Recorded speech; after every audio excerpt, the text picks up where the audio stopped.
आज के राष्ट्रीय विश्वकर्मा पुरस्कार में मुझे लगता है कि इस सभागार में बैठे हुए अधिकांश लोगों को तो मिल गया होगा, नहीं मिला होगा तो मैं दोबारा से फिर खड़ा हो सकता हूँ। और जिनको नहीं भी मिला है वो इस बात को मान करके चलें कि अगर अच्छे ढंग से काम करते रहेंगे तो आपको भी पुरस्कार जरूर मिलेगा। मंच पर उपस्थित मेरे सहयोगी मंत्री सम्माननीय रामेश्वर तेली जी, हमारे विभाग के सचिव श्री सुनील बर्थवाल जी, विभाग के हमारे अतिरिक्त सचिव श्री शशांक गोयल जी, हमारे विभाग के संयुक्त सचिव श्रीमती विभा बल्ला जी, मंत्रालय के वरिष्ठ अधिकारीगण, ट्रेड यूनियन के लीडर, डीजी फास्टली और डीजी माइंस के अधिकारीगण और आज के इस विश्वकर्मा राष्ट्रीय पुरस्कार और राष्ट्रीय सुरक्षा पुरस्कार में उपस्थित सभी भाई और बहनों, संयोग है कि माइंस के दोनों ही डिपार्टमेंट, एक माइंस की सुरक्षा का और एक माइंस के पर्यावरण का, तो श्रम मंत्री भी मैं ही हूँ और पर्यावरण मंत्री भी मैं ही हूँ। इसलिए जब पुरस्कार दे रहे थे तो मैंने पूछा पर्यावरण कैसा है सिंगरौली वाला, सुनने का नहीं अच्छा है। तो हमें दोनों ही मानकों का ध्यान रखना पड़ेगा, क्योंकि माइनिंग क्षेत्र ऐसा है जिसके कारण देश की काफ़ी तरक्की होती है, देश का काफ़ी विकास होता है, लेकिन हमारे पर्यावरण की दृष्टि से भी और मानवीय सुरक्षा की दृष्टि से भी बेहतर इंतज़ाम हम करें, बेहतर उनके जीवन की सुरक्षा का कार्य हम करें। मैं धनबाद में और उसके आसपास के क्षेत्र के माइनिंग को मैंने देखा है। अभी हमारे जो श्रमिक वहाँ काम करते हैं उस माइंस में अपने काफ़ी जोखिम को लेकर के जाते हैं। इवन ऑयल क्षेत्र में भी, जहाँ समुद्री क्षेत्र के अंतर्गत माइनिंग का कार्य होता है, इंडियन ऑयल के द्वारा और बाकी जितने भी हमारे ओएनजीसी के द्वारा सुरक्षा के उच्च मानकों का पालन किया जाता है। और इस पुरस्कार को देने का सबसे बड़ा उद्देश्य भी ये है कि माइंस क्षेत्र में हम वर्कर की सेफ्टी को, वर्कर के जीवन की सुरक्षा को पूरी प्राथमिकता दें। जो लोग माइंस क्षेत्र में हमारे श्रमिक लोग काम करते हैं वो अपने जीवन को राष्ट्र निर्माण के लिए भी जोखिम पे लगा करके अंदर जाके कार्य करते हैं। अभी बीच में डीजी फास्टली का हमने रिव्यू भी लिया था, माइंस का भी रिव्यू लिया था। कुछ क्षेत्रों में जो उच्च सुरक्षा के मानक हैं उनका भी रिव्यू लिया था और हम लोग बहुत संतोषजनक तरीके से इन विषयों पे आगे बढ़ भी रहे हैं। देश में श्रमिकों के कल्याण के लिए 4 जो लेबर कोड बनाए गए हैं उसमें उनके सेवा शर्तों के लिए और बाकी विषयों के लिए तो इंडस्ट्रियल रिलेशन कोड है। उनके वेतन के संबंध में हम वेजेस कोड लेकर के आए हैं, लेकिन 2 कोड और बड़े महत्वपूर्ण हैं। एक सोशल सिक्योरिटी कोड है और एक ऑक्यूपेशनल सेफ्टी है। बहुत सारे श्रमिक कामगारों के जो अलग अलग प्रकार के भिन्न भिन्न सेफ्टी मेजर्स थे उसको हमने एक ऑक्यूपेशनल सेफ्टी कोड में हमने करा है। और उससे भी बड़ी बात है कि आज जो पुरस्कार है ये संगठित क्षेत्र में ज़्यादा है, लेकिन असंगठित क्षेत्र में भी जो सर्वाधिक आबादी का जो हमारा श्रमिक वर्ग है वो असंगठित क्षेत्र में कार्य करता है। और इसलिए अगर असंगठित क्षेत्र में कार्य करने वाले जो हमारे श्रमिक हैं उनका भी डाटा रजिस्ट्रेशन हो, इसके लिए हमने ई श्रम पोर्टल को चलाया। 25 करोड़ लोगों ने उसमें रजिस्ट्रेशन कराया। और आज महिला दिवस है तो ये बताते हुए खुशी भी है कि जितना असंगठित क्षेत्र के कामगार का रजिस्ट्रेशन हुआ है उसमें 53% जो रजिस्ट्रेशन है वो महिला असंगठित क्षेत्र के कामगारों ने कराया है। सामान्यतः अंतर्राष्ट्रीय स्तर पे भी ये बातचीत चलती है कि हमारे यहाँ पर महिलाओं का कार्यक्षेत्र में पार्टिसिपेशन कैसा है, और अगर कार्यक्षेत्र में पार्टिसिपेशन है तो फिर उनके वेतन के मानक कैसे हैं। अब हमने नए वेजेस कोड में इसको कानून के द्वारा भी मैंडेटरी किया है कि पुरुष और महिला समान वेतन मिलेगा, और इतना ही नहीं, रात्रि पाली में काम करने के लिए, ओपन माइंस में काम करने के लिए भी महिलाओं को हमने प्रोत्साहित किया है। और आज हमारे जब CPFO ने पुरस्कार दिया था तो 2-3 विशेष रूप से बंगाल की वो हमारे जोड़ा माइंस की वो थी टाटा से, तो मैंने उनको कहा आपका डबल दिन हो गया, वहाँ CPFO ने पुरस्कार दिया और यहाँ भी आपको पुरस्कार मिला है। तो वापस से महिला दिवस पे बधाई के पात्र हैं कि अब हमारी महिलाएं भी माइनिंग के क्षेत्र में कार्य कर रही हैं।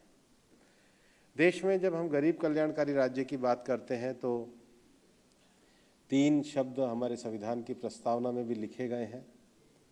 हमने देश के हर नागरिकों को स्वतंत्रता, समानता और बंधुत्व, ये हमारी प्रस्तावना में हमने प्रस्तावित किए हैं। इसका अर्थ है कि सबको अपने ऑक्यूपेशन को चुनने की स्वतंत्रता, गरिमापूर्ण जीवन जीने की स्वतंत्रता, बिना किसी भय, लालच, लोभ के जीवन जीने की स्वतंत्रता, जिसको गरिमापूर्ण जीवन हम कहते हैं। डिग्निफाइड लाइफ का अर्थ है कि जीवन में स्वास्थ्य के, सामाजिक सुरक्षा के, ऑक्यूपेशनल सेफ्टी के, भविष्य की सुरक्षा के, रोजगार के सारे अवसर न केवल उपलब्ध हों, बिना भय के साथ उपलब्ध हों। और समानता का अर्थ भी ये है कि हम सबको एक समान व्यवहार करें, और एक समान व्यवहार करके जो सबसे बड़ा विषय है कि बंधुत्व का भाव होना चाहिए। और इसलिए देश में एक नया युग आया है जब हमने इंडस्ट्रियल डिस्प्यूट एक्ट को समाप्त करके इंडस्ट्रियल रिलेशन एक्ट को लागू किया है, क्योंकि जब रिलेशन इंडस्ट्रियल हार्मोनियस होते हैं तो बंधुत्व का भाव ज़्यादा आता है, और इसलिए नए कोड का नाम भी हमने इंडस्ट्रियल रिलेशन कोड रखा है।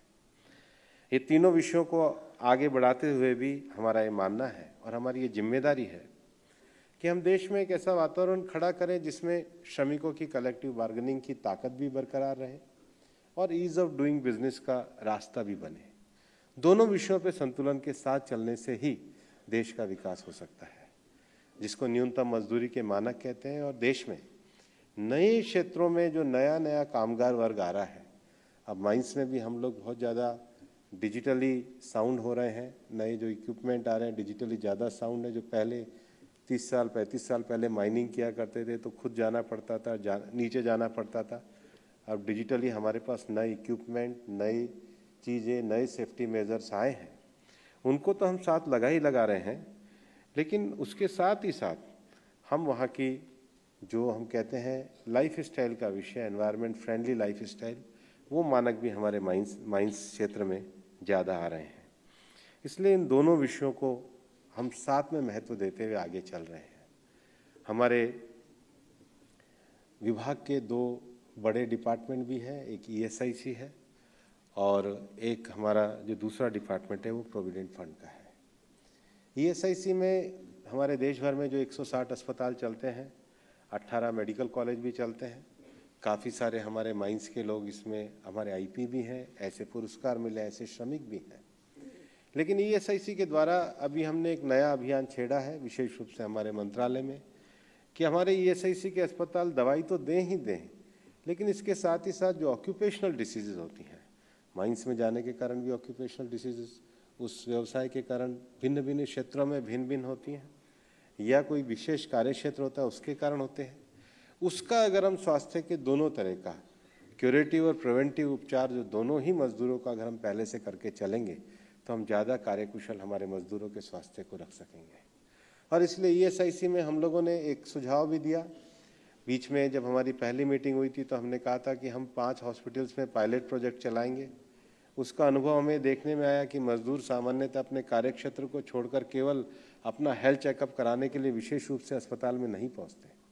तो हम लोगों ने कहा कि हम फैक्ट्री को यूनिट मान करके और वहाँ पर हम साल में एक बार अपने जो श्रमिक भाई बहन हैं उनके स्वास्थ्य का चेकअप जरूर कराएंगे। मुझे लगता है कि DG माइंस यहाँ पर है, उनको भी माइंस क्षेत्र में एक माइंस को एक यूनिट मान करके, ESIC का सहयोग करके, अन्य स्वास्थ्य योजनाओं का सहयोग करके लगातार हमारे जो लोग हैं उनके स्वास्थ्य की जांच सही तरीके से हो, इसकी चिंता भी करनी चाहिए।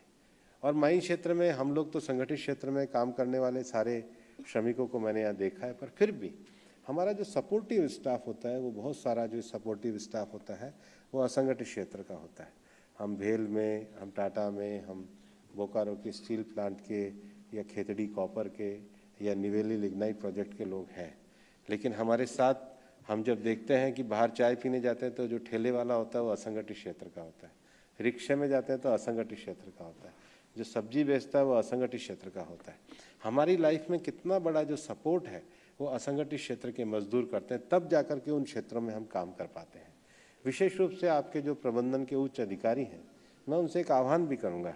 हम लोगों ने कल से आइकॉनिक जो हमारा वीक शुरू हुआ है, हमने एक इस आज़ादी के अमृत महोत्सव में एक विषय करा है, उसको हमने नाम दिया है डोनेट अ पेंशन।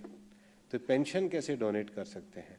माननीय प्रधानमंत्री नरेंद्र मोदी जी ने, चूँकि गरीब कल्याण के लिए प्रधानमंत्री जी की सरकार है, उन्होंने प्रधानमंत्री श्रम योगी मानधन योजना शुरू करी है। आप सब लोग संगठित क्षेत्र के कार्य करने वाले मजदूर हैं, आप लोग बहुत सारा अच्छा वेतन 1 लाख से लेकर 1.5 लाख पाने वाले भी लोग अच्छे संस्थानों में लोग हैं।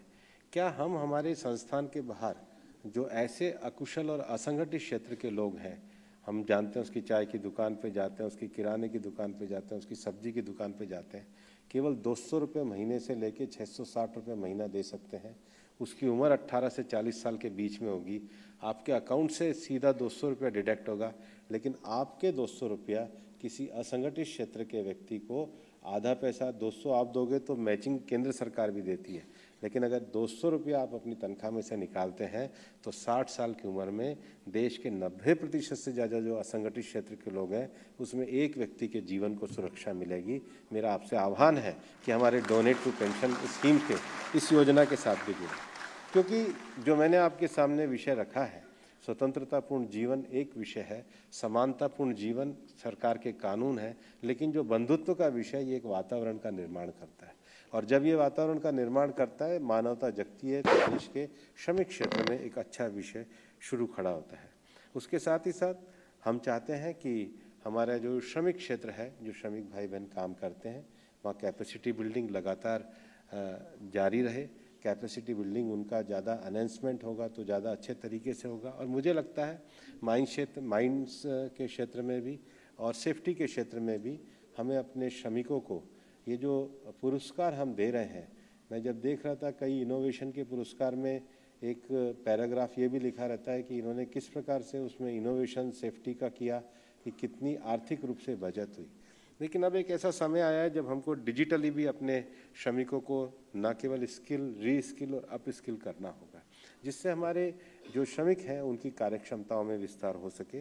और इसलिए मुझे लगता है कि डीजी माइंस और डीजी फास्टली को फ्यूचर में हमारे श्रमिकों का जो डिजिटली अप स्किल है और जो उनका स्किल है उसको बढ़ाने के लिए भी कार्य करना पड़ेगा। हम ये मानते हैं कि जो हमारे श्रमिक क्षेत्र है वहाँ पर सुरक्षा और स्वास्थ्य ये एक महत्वपूर्ण विषय रहना चाहिए। इस बार ESIC के द्वारा हम लोगों ने कहा भी है कि हम केवल श्रमिक क्षेत्रों का जो है क्यूरेटिव नहीं, प्रिवेंटिव तरीके से भी हम उनके लिए कार्य करें। इसलिए हम लोगों ने एक निर्णय भी लिया कि योग दिवस जब आएगा 21 जून को, तो एक हफ्ते पहले हमारे ESIC के अस्पतालों में योग दिवस की तैयारी के लिए भी कार्यक्रम किए जाएंगे। हम अगर अपनी जीवन पद्धति को किसी भी तरीके से अगर स्वास्थ्य के साथ जोड़कर रखेंगे तो हम देश के श्रमिकों का स्वास्थ्य अच्छे ढंग से रख सकेंगे। आज काफ़ी सारे लोगों को पुरस्कार मिला। कोविड की 2 साल की परिस्थिति के कारण हम ये पुरस्कार देने में देरी हुई, इसलिए 2 साल 3 साल, मेरे को लगता है 2022 तक का तो मिल गया होगा। 21 का, अच्छा 20 का मिला है, तो 21 और 22 के लिए भी उतनी फिजिकली स्ट्रेंथ लेके हमको पुरस्कार यहाँ पे देना होगा। तो पूरी तैयारी करके रखेंगे ताकि, लेकिन हम सब लोगों को पुरस्कार इसलिए देना चाहते थे। और हमारे मंत्रालय के अधिकारी जब पुरस्कार दे रहे थे तो सोच रहे थे कि 435 पुरस्कार किसको देंगे, कैसे देंगे, ग्रुप में देवें या कैसे देवें। लेकिन मैं उनको बधाई देना चाहता हूँ कि हमारे अधिकारियों ने बहुत इतनी अच्छी व्यवस्था करी कि मुझे लगता है सबको सही नाम से मिला है। 1-2 की गड़बड़ हो सकती है, लेकिन ये पुरस्कार देना, आप ये मान के चलना, ये आपके लिए गौरव नहीं है, ये देश का भी गौरव है कि कि हम देश के श्रमिक को, जो कि देश के सुदूरवर्ती क्षेत्रों में जो भारत के श्रमिक भारत को बनाने का काम करते हैं, आप लोग जो भारत के निर्माण का कार्य करते हैं, उनको इस विज्ञान भवन में बुलाकर इस मंच से जो हमने पुरस्कार दिया है, आप ये मानना हमने देश के श्रम का सम्मान करने का जो प्रधानमंत्री जी का संकल्प है उसको पूरा किया है। आप सब लोग भी राष्ट्र निर्माण में अपना अपना योगदान देते हैं। ये पुरस्कार और ये सम्मान, आप जो श्रम करते हैं, आप जो माइनिंग में रिस्क उठाते हैं, आप जो नए इनोवेशन करते हैं, ये पुरस्कार के प्रतीक है, लेकिन आप सकारात्मकता के भाव को जगाएं और आपके श्रम की मेहनत से रह रहा है उनको अगले साल पुरस्कार मिलेगा, ऐसा मैं आश्वासन देता हूँ। धन्यवाद। जय हिंद, जय भारत।